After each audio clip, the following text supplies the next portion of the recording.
투자의 기본은 부동산이 됐든 어떤 것이든지 남이 선호하는 것 또는 중간다 아주 선호하는 것, 그 다음에 그 다음 단계, 그 다음에 그 다음 단계 이렇게 우량한 것이 싸게 나왔을 때 그때 사는 겁니다.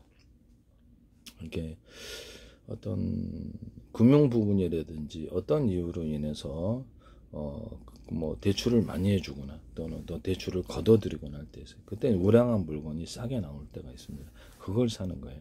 정급본드라든지 이런 것은 투자를 많이 할수록 100% 망하게 돼 있습니다. 왜냐면 위험한 것을 내가 어쩌다 재수 좋게 한번 회피해 가지고 돈 벌었다 할지라도 항상 위험하기 때문에, 그래서 쉽지가 않다라는 것을 말씀을 드리고요. 특히 파생상품 관련해서는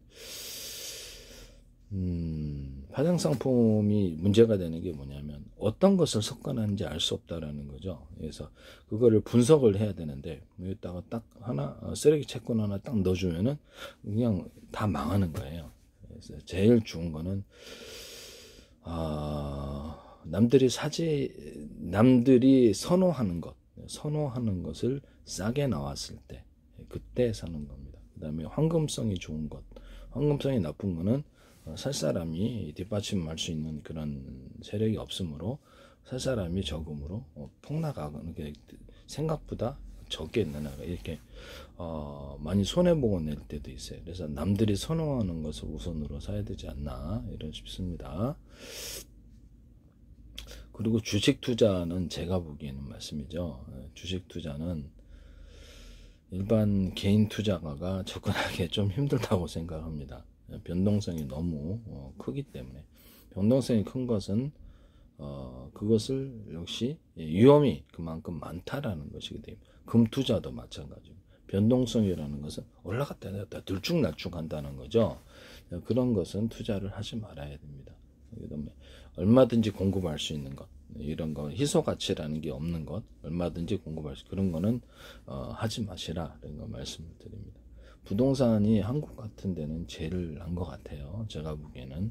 그러나 저출산 고령화로 인해서 이것마저도 지금 안 좋게 그런 자본주의 특성상 사람들이 선호하는 이런 데는 그래도 가격이 올라가게 되어 있습니다. 그래서 제가 보기엔 부동산 투자가 지금으로서는 제일 안전빵 투자다. 그때 이제 우량한 물건이 싸게 나왔을 때 산다.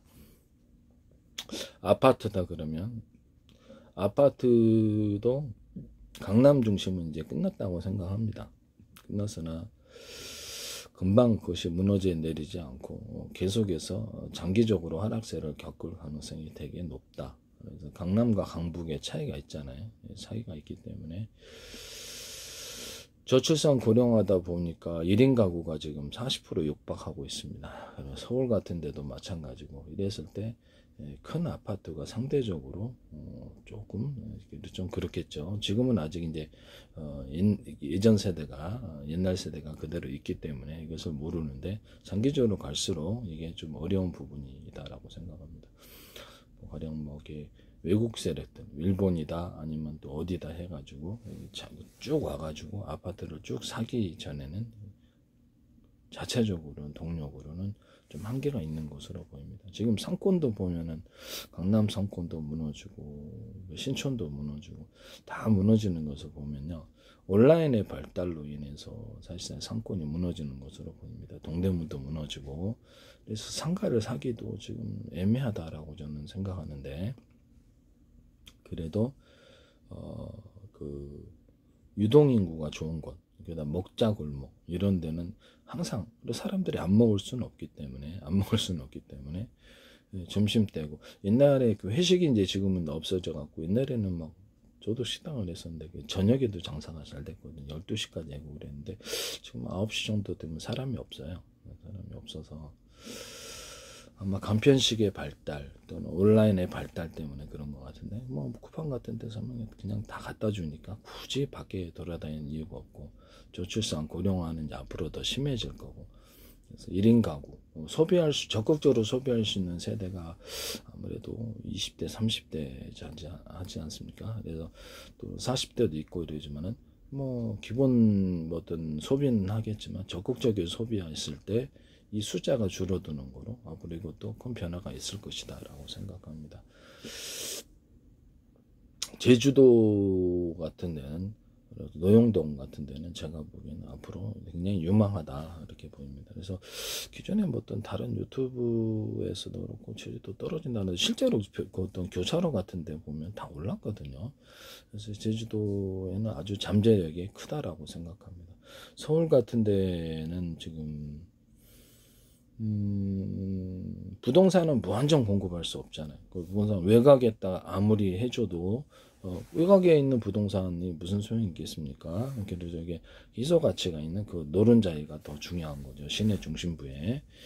지방 부동산 같은 거는 저출산 고령화에서 사실상 어려운 부분이라고 저는 생각하고요. 그래서 지방 부동산을, 내가 서울에 사는데 지방까지 돌아볼 여력은 없어요. 그러나 제주도는 어느 정도 노영동 중심으로 해서, 노영동 이제 금융 부분이 만약에 뒷받침이 되면 노영동에 있는 것은 좀 가능하다라고 저는 생각하고 있습니다. 일본이 만약에 지진이라든지 여러 가지 이유로 인해서 들어오면 그때 신호탄이 된다. 기업으로 형태로 들어오고, 지금 저도 이렇게 소개를 해드렸지만 미국 같은 데도 지금 4억 5천만 달러 이상 투자를 2022년도 했고, 이렇게 되면 유럽도 하고 있고, 그래서 관심이 있는 것 같아요. 그래서 만약에 금융 중심으로 바뀐다면 이게 대박이 날 수 있는 그런 부분이나, 그렇죠. 그 신기루 같은 이런 환상을 품어서는 안 되겠습니다. 장기적으로 접근을 해야 되고, 내가 500만 원 들여가지고 50억 벌려고 그러면 좀 힘들어요. 그래서 다른 데보다 상대적으로 낫다는 거죠. 그래서 제주도는 좀 장기적으로 봐야 될 부분이다라고 저는 생각합니다. 일본이 이렇게 들어와서, 일본이라든지 다른 기업들이 들어와서 노영동에 있는 드림타워 부분 대로변에 빌딩을 사면 그게 신호탄이 되는 거예요. 그러지만 그것도 확실하지는 않아요, 아직. 그것이 금융 중심적으로 진짜로 변한다면 많은 시간이 걸릴 거라고 생각합니다. 일단 국제 영어 도시가 되고 경부가 교육 도시 된다는데, 강남 쪽의 교육이 제주도 쪽으로 패러다임이 바뀌었어요. 바뀐 확실히 유학 가던 사람이 3만 명 가던 사람이 1만 명들이 안 가니까 제주도에서 간단히 영어 교육하고, 이게 더, 그래서 2026년도에도 또 하나 더 개교하고, 장기적으로는 그래서 제주도가 그쪽으로 이제 좀 패러다임 바뀌었다고 저는 생각하는데요. 근데 좀 지켜봐야 되겠습니다. 아직은 채권이나 이런 채권이나 주식을 접근하기엔 조금 좀 그래요. 근데 채권 같은 것도 보면은 변동성이 큰 부분, 이런 것들은 건드리지 말아야 됩니다. 저도 이제 그런 것은 이제 하지 않고, 부동산은 가능하다고 생각하는데요. 부동산은 속썩이지 않고 희소성이라는 게 존재하잖아요. 그래서 우량 물건이 싸게 나왔을 때 샀을 때 희소성이라는 게 존재하면 그것은 그냥 가만히 놔둬도 되거든요. 그래서 이렇게 지금 별다른 신경 안 써도 주식 채권은 얼마든지 공급이 가능하고 왔다 갔다 이런 망하기가 되게 쉬운 거예요. 금투자도 그렇고 이런 부분이라고 저는 생각하고 있습니다.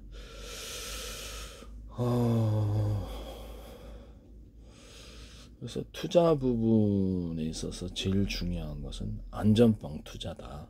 안전빵 투자다라고 생각합니다.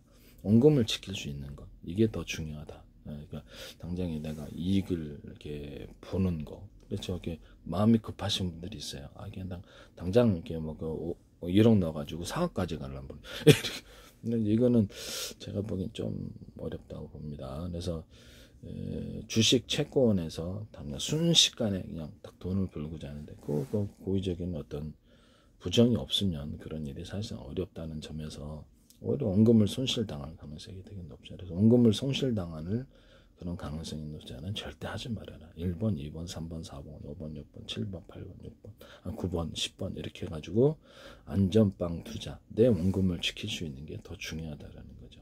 원금을 지키는 투자, 거기다 더해서 장기적으로 희소 가치가 있고 장기적으로 우량 물건인데, 이것이 사람들이 지금은 당장에 어떤 금융적인 대출 부분이 좀 문제가 있고 금리가 오르거나 또 여러 가지 이유로 인해서 그것이 싸게 나왔을 때, 네, 그때 이제 사는. 근데 거기서 이제 물건을 살 때도 상권 변화를 봐야 돼.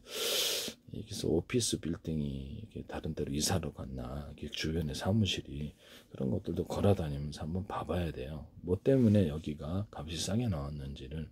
만약에 중대한 어떤 유동인구가 떠나는 이런 상황이라면 그것도 사지 말아야 돼요. 요새 상가들도 다 좋지는 않기 때문에 제가 보기에는 관리에 있어서 약간 문제가 있긴 합니다만은 멀리서 투자를 했을 때 조그만 소형 빌딩이 낫지 않나 싶습니다. 일단 가격 부담이 적고요. 가격 부담이 적고 먹자골목이라든지 이런 데는 꾸준하거든요. 꾸준하기 때문에 오르면은 또 오르거든요. 그런 데가. 그래서 먹자골목이라든지 코너 상권들 이런 것들 지방은 투자하지 마시라. 제주도는 괜찮아요. 제주도 정도는 괜찮으나 지방은 조금 저출산 고령화로 인해서 확실하게 상권이 죽어가기 때문에 그것도 영향이 없을 수가 없어요. 쿠팡 같은 데서 온라인으로 다 갖다 주는데 뭐하러. 그래서 제가 보기에는 약간 사람들이 유동인구, 사람들이 왜 떠나는가, 또는 사람들이 떠나지 않고 있는데, 또는 떠나지 않고 있는데 우량 물건이 나다. 그런 데가 좀, 또는 더 유입이 되면 더 좋겠죠. 그런 데를 자기가 가봐야 돼요. 일단은 우리 저기 뭐죠, 저기 네이버 지도가 있잖아요. 로드맵 같은 거, 로드뷰 같은 것을 봐요. 주변을 싹 둘러봐요.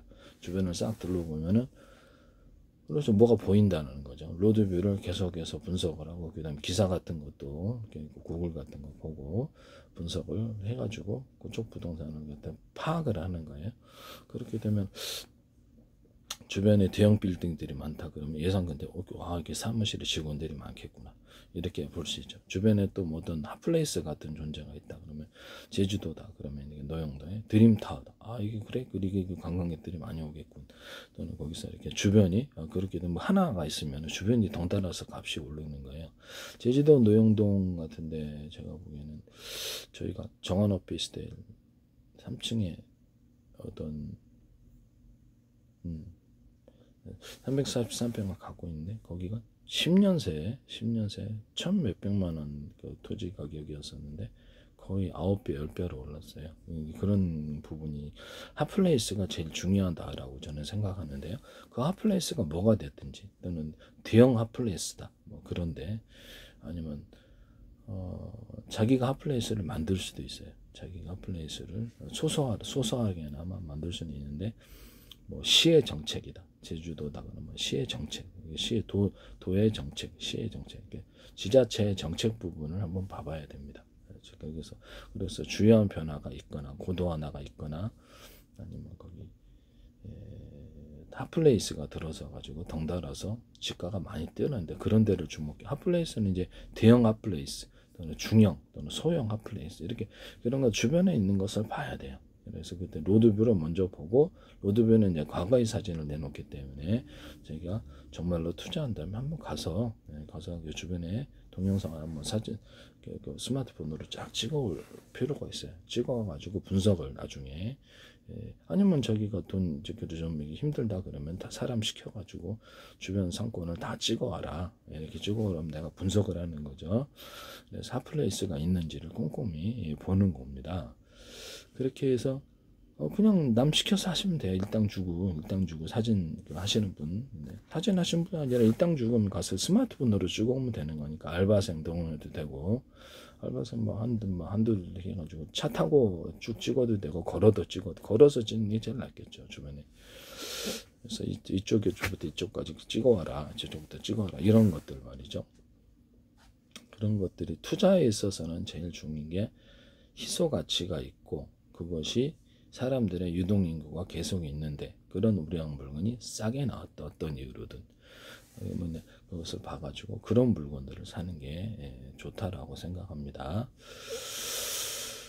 그래서 지금으로서는 변동성이 심한 주식이라든지 채권은 과연 개인들이 접근하기가 좋은가라고 생각을 해봅니다. 그래서 조금 많은 부분들이 주식 들어가서 90몇 % 실패하고 있는데 나는 성공할 것인가, 되게 희박하다고 생각합니다. 채권 부분에 있어서도 이게 성공할 것인가 한번 생각을 해보세요. 채권 부분에 있어서도 특히 쓰레기 채권, 정급 펀드는 성공하기가 되게 어렵다. 그리고 해외 펀드에 해외 채권에 대해서 얼마나 사정이 밝으십니까? 변동성이 심하다면 힘들어요. 또 환율 관계의 문제로 인해서 우리가 맞추기가 힘들어요. 그래서 해외 채권은 개인이 접근하기에는 좀 위험하다 그렇게 생각하고 있어요. 이런 부분을 말씀을 드립니다. 장기적으로 가서 내가 채권을 샀는데 아주 우량 채권이에요. 근데 갖고 있으면 당장 채권 가격이 약간 값이라는 게 있잖아요. 저도 채권 투자 안 해봤습니다. 값이라 했는데 막 등락을 한단 말이에요. 오르락내리락. 그러면 그에 맞춰서 하지 않고 내가 그럼 만기 때 그냥 가져가겠다. 그러면 원금화 플러스 이자는 나오잖아요. 그래도 뭐 어느 순간 딱 오를 때가 있다니까. 그래서 이렇게 우량 채권을 사더라도 약간 그렇죠. 남들이 선호하죠. 기관 투자가들이 왜 안 사는가를 생각해봐요. 어떤 채권, 대기업 채권인데 그거는 얘가 그 기업이 장사가 안 되는 거죠. 네, 장사가 안 되고 기업이 이제 영업이익을 보면 될 텐데요. 기업 채권 같은 영업이익이라든지 최근 한 3년간 영업이익을 보는 거예요. 그럼 장사가 안 되는. 그리고 그 정부도 약간 조작할 수도 있는 그런 부분이 혹시나 리스크가 있는가 그것도 보고 전체적인 그 기업의 업황, 그 기업만에 속한 업황 이것들을 봐야 되고 그다음에 기업의 영업이익을 보면 이 기업이 이 채권을 갖다가 뭐 때문에 발행을 이렇게 많이 하는 거. 돈이 장사가 많이 되는데 돈이 많은데 돈 빌리러 다니는 사람 보셨어요? 못 보셨죠? 그래서 어떤 이유 때문에 이렇게 채권이 많이 쏟아져 나오고 그럼 그런 채권을 피해야 되는 거죠. 우량 채권을 그것이 어떤 이유로든 시장의 어떤 금융 상황으로 인해 싸게 나왔을 때 그걸 사는 거예요. 그러면 이제 내가 만기까지 가져갔다. 만기까지가 너무 긴 거는 좀 그렇죠. 그래서 만기까지 가져갔는데 뭐 1년짜리 뭐 이런 것들은 버틸 수가 있잖아요. 버틸 수가 있으니까 1년짜리 이런 것들은 그냥 가져가는 거예요. 솔직히 얘기를 하면 국채가 6개월 물이 나오거나 3개월 물이 나오면 국채가 제일 안전한 투자죠. 그러나 개인에게는 허락이 잘 안 되는 것 같아요. 장기차만 되지. 땅지 교염치기 아닙니까? 내가 3개월, 6개월 버티면 다 그게 이자가 다 나올 텐데, 네, 그게 제일 낫죠. 네, 그래서 이런 부분을 말씀을 드립니다.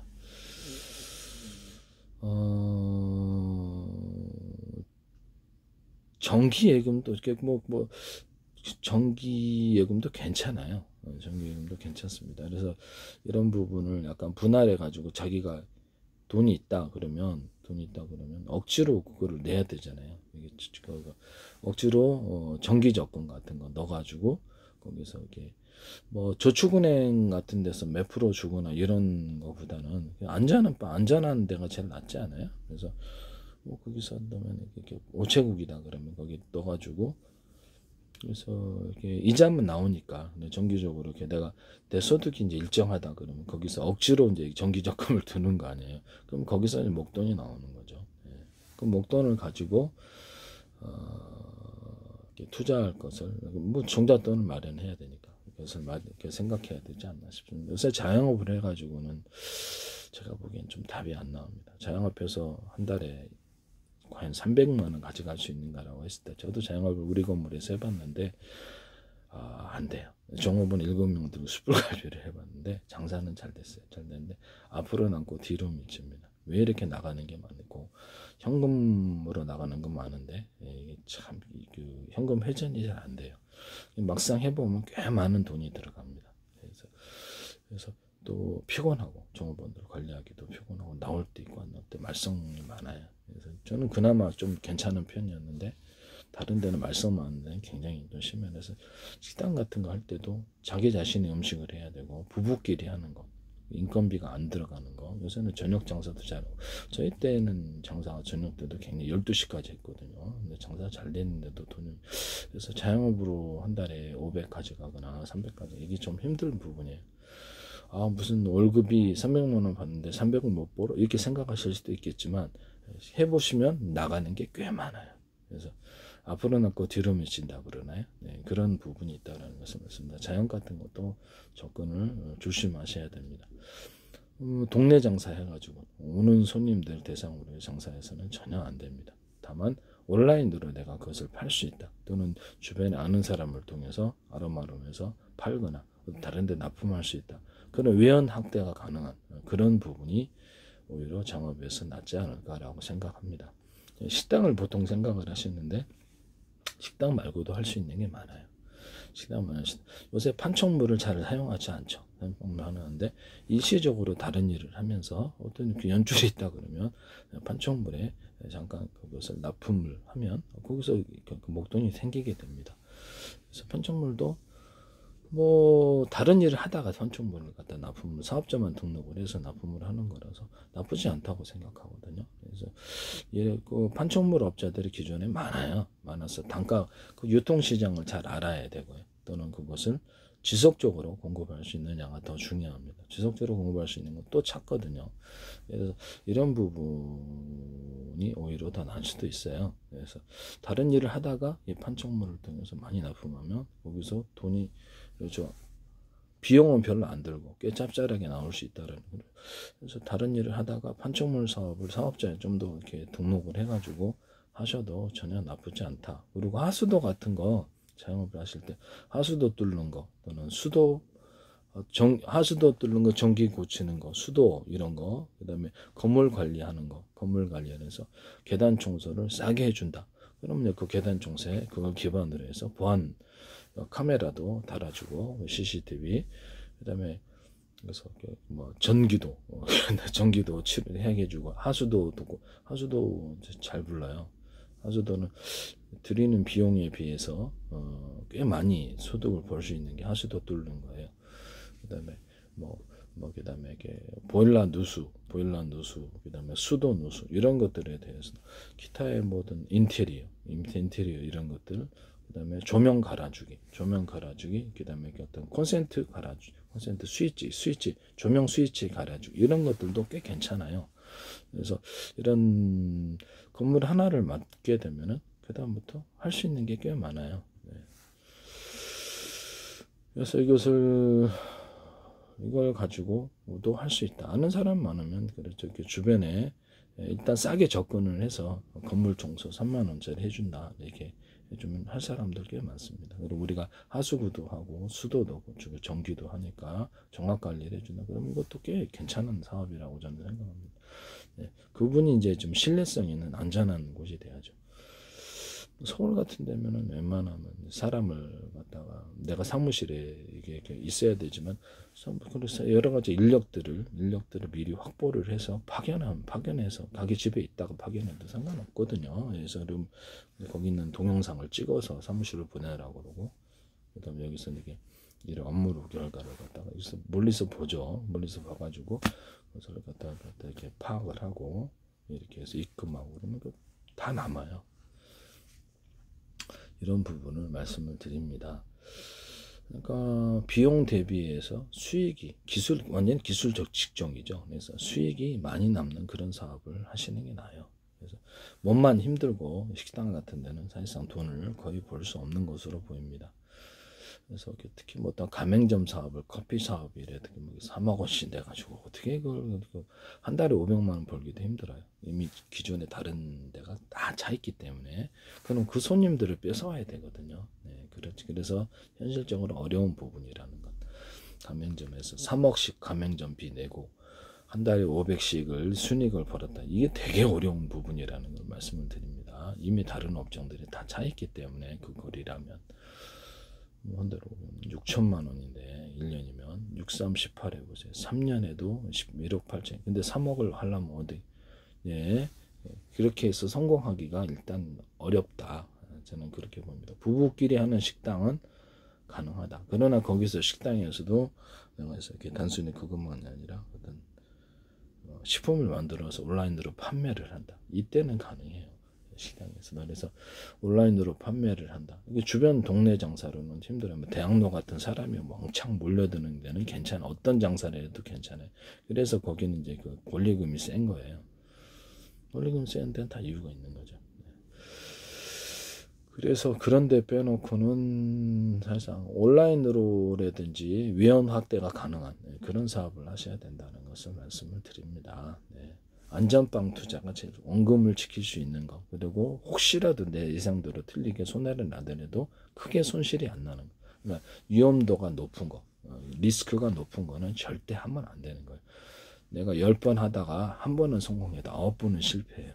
그러면 그런 사업은 하지 마시라. 원금을 지키는 게 더 중요하다. 이 말씀을 드립니다. 네. 안전빵 투자. 첫째도 안전빵, 두 번째 내 원금을 지킬 수 있는 거. 또는 우량 물건이 싸게 나. 그러려면 발품을 많이 팔든지 정보를 꽤 구글 쳐도 알 수 있고 정보를 꽤 많이 알 수 있다. 이런 부분을 말씀드립니다. 부동산을 많이 이렇게 저는 이렇게 홍보를 해서 좋은 물건이 있으면 연락을 달라고 그러면 거기서 하죠. 그래서 가끔가다 계속 전화를 하면 부동산에도 보면 자기들이 돈 되는 손님들에게 물건을 소개해 주려고 그러죠. 현실적으로는 부동산에서 물건이 나오기 때문에 부동산에 내놓죠. 그래서 이런 부분을 말씀을 드립니다. 아파트 같은 것도 괜찮긴 한데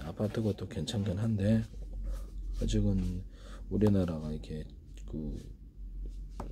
산업이 이제 고도화되고 경제 성장이 이루어지고 수출도 많이 되고 그다음에 얘들은 이제 자식들을 많이 낳을 거 아니야. 그때는 확 올라갔어요. 근데 지금은 부분적으로 올라가는 데 있다 할지라도 조금 의심스러운 부분이에요. 아파트가 장기적으로 저출산으로 인해서 약세로 갈 수밖에 없는 상황이 아닌가라고 의심을 좀 하고 있어요.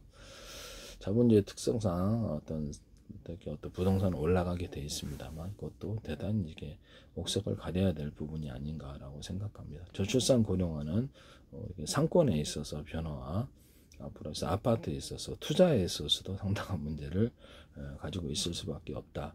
그래서 제주도 같은 데는 다른 외국에서 관광객들이 들어오잖아요. 그래서 외국에서 만약에 투자를 해주면 거기서 또 그래서 문제가 이렇게 가격이 올라갈 수 있는 부분이 있어요. 그래서 서울 같은 데도 보시면은 그 자체 인구 서울 자체에서 서울 같은 데도 딱 보세요. 이제 저거 어떤 시 정책이 제일 중요한데요. 시 정책에서 고도화를 해준다. 그럼 어떤 라인을 통해서 쭉 이렇게 그쪽 시 정책이 그쪽 라인을 전체 도로를 개발시키기를 원한다. 그러면 그런데 미리 선점을 해놨다가 파시는 게 나을 것 같습니다. 그래도 이런 시 정책은 어디서 나오냐면 구글 쳐보면 나와요. 구글 쳐보고 그다음에 거기 담당 부서에게 전화를 적극적으로 걸어보셔가지고 정보를 빨리 얻는 게 더 중요하다. 이런 부분을 말씀을 드립니다. 담당 부서에 전화를 해보면 그렇게 시 정책을 알 수 있을 텐데요. 전화로 물어보는 건 별로 어려운 일이 아닙니다. 네. 그래서 이런 부분이 더 낫지 않을까라고 생각합니다. 안전빵 투자가 제일 좋은 거예요.